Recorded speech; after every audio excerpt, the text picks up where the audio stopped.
Le sommet n'a pas eu lieu aujourd'hui et ceci était lié à une série d'impasses et de blocages pendant les négociations, les dernières négociations que nous avons eues hier.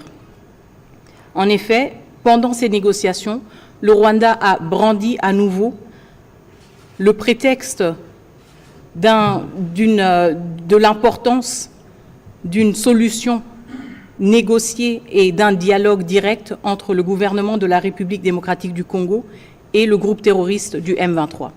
Une chose que nous n'avons jamais acceptée et que nous n'allons jamais accepter. Ce qui est clair, c'est que le groupe armé M23 était partie prenante du processus de Nairobi, s'est auto-exclu quand il a repris les armes et que si ce groupe veut avoir un espoir en termes d'une possibilité d'exprimer ses griefs, et c'est par le président Uhuru Kenyatta.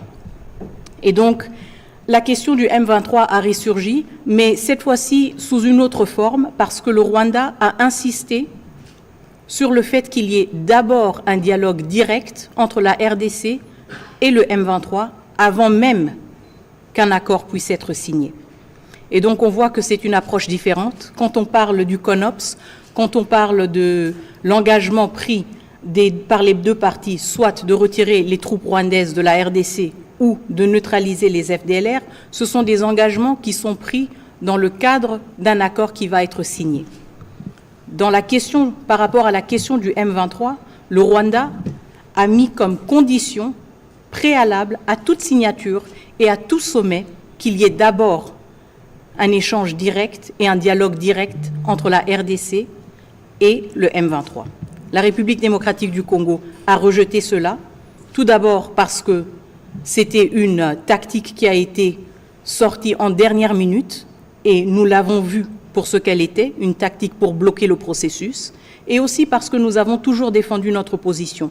Nous n'allons pas discuter directement avec un groupe terroriste. Et donc ceci a eu pour résultat que le Rwanda a exprimé son avis que le sommet n'avait plus lieu d'être. Et donc nous nous sommes retrouvés dans cette situation malheureuse ce matin où nous avons dû constater que le président rwandais, Paul Kagame, avait décidé de ne pas honorer l'invitation de son homologue angolais.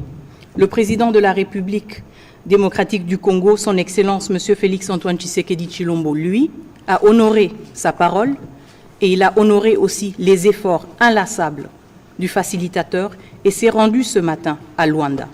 Il s'est rendu ce matin à Luanda pour lui-même aussi constater l'absence de son homologue rwandais, ensemble avec le facilitateur. Et je pense que nous sommes arrivés à un moment assez tournant parce que nous avons tous pu constater hier que le Rwanda, la République démocratique du Congo et l'Angola étaient très proches d'avoir un accord de paix.